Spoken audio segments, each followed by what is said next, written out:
पंजाब में विधानसभा चुनाव, उसके बाद लोकसभा चुनाव, फिर बाई इलेक्शंस, नतीजे हैरान करने वाले थे। जहां बीजेपी ने पूरा दम लगाया था कि इस बार पंजाब में लोकसभा सीटों में 13 की 13 सीटों के ऊपर वो पहली बार अलग से चुनाव लड़े और चुनाव लड़ने के बाद उन्होंने दावा किया था कि इस बार की बीजेपी सीट्स को जो कई कुछ सीटों के ऊपर जीत हासिल करेगी। कारण क्या था कि कुछ ऐसे बड़े चेहरे इस बार बीजेपी में शामिल किए गए थे जो अपनी जद्दी पार्टियां छोड़ के बीजेपी में शामिल हुए। कारण कुछ भी रहे हों, लेकिन बड़े चेहरों ने बीजेपी का दामन जो है संभाला, लेकिन फिर भी उनको करारी हार जो है वो पंजाब में देखने को मिली।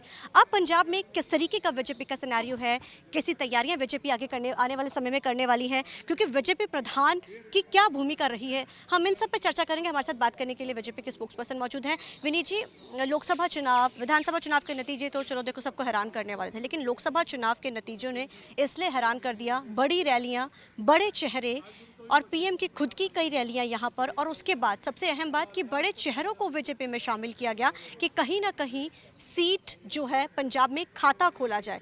लेकिन खाता उपचुनाव से लेकर लोकसभा चुनाव तक किसी में नहीं खुला। क्या कारण मानते हैं, अब बीजेपी क्या कर रही है? देखने का नज़रिया अपना अपना।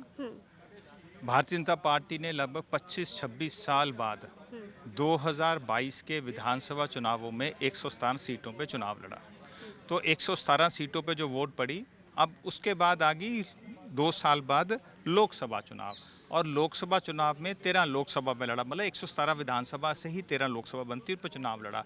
और अगर आप वोट का राइज देखेंगे 6% से 18.5%, 200% भाजपा का वोट राइज हुआ है। कुछ पार्टी 1%, 2% वोट बढ़ने पर भी खूब शोर डालती हैं।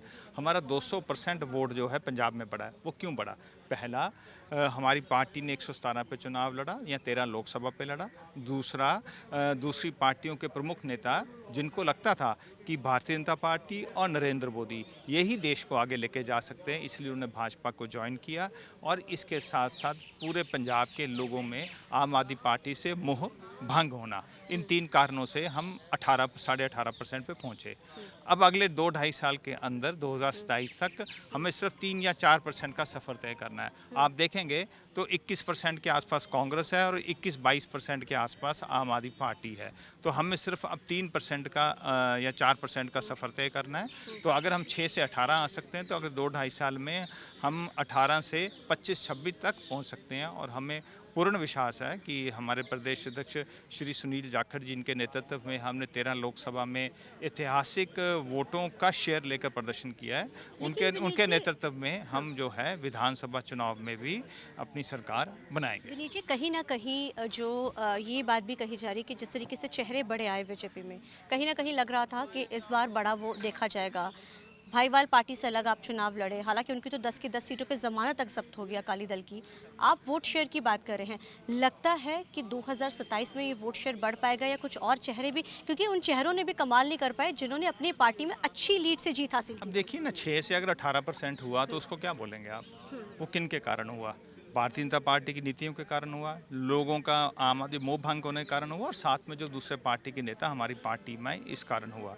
अब तो 18 से 3 या 4% ऊपर बढ़कर हमने सत्ता प्राप्ति के लिए, सेवा के लिए हमने मार्ग तय करना है। और मुझे लगता है ये मार्ग तय करना हमारे लिए कतई भी मुश्किल नहीं है।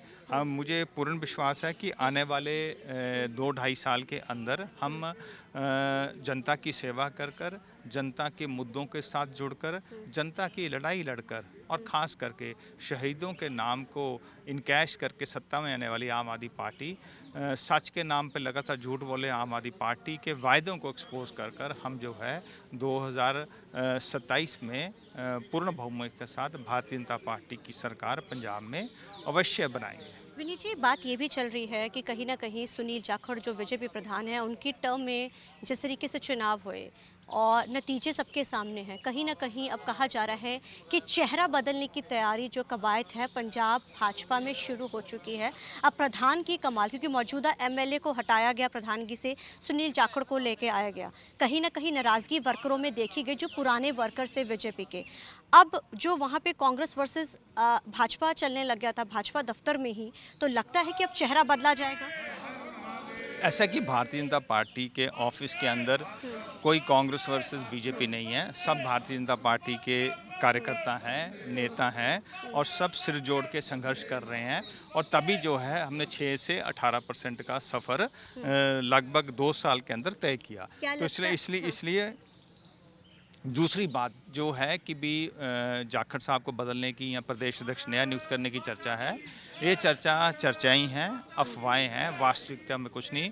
पूरी की पूरी प्रदेश भाजपा का जो है जाखड़ साहब के नेतृत्व में विश्वास है और ये कहना भी गलत नहीं होगा कि जाखड़ साहब की करिश्माई नेतृत्व के कारण और वर्कर की मेहनत के कारण और मोदी जी की अच्छी नीतियों के कारण हम 6 से 18% का सफ़र तय कर पाए। लगता है नहीं, क्या आपका साफ तौर पे कहना है कि जाखड़ का चेहरा जाखड़, सुनील जाखड़ ही रहेंगे बीजेपी प्रधान का, या बदला नहीं जाएगा? क्योंकि लगातार ये चीज़ें चल रही हैं, कहा जा रहा है। ऐसे देखिए, अध्यक्ष कौन रहेगा इसका निर्णय जो है हमारा राष्ट्रीय नेतृत्व करता है। अब हमारा राष्ट्रीय नेतृत्व इसको तय करता है, वो कब क्या तय करेगा तो ये वो जानते हैं। लेकिन जहाँ तक प्रदेश इकाई की बात है, प्रदेश इकाई के वरिष्ठ नेता श्री जाखड़ जी के साथ खड़े हैं और जाखड़ जी के नेतृत्व में काम कर रहे हैं। वैसे भी भारतीय जनता पार्टी सामूहिक नेतृत्व में विश्वास करती है। किसी एक को टीम लीडर बनना है, वर्तमान में जाखड़ साहब हैं, उनके नेतृत्व में पार्टी अच्छा काम कर रही है।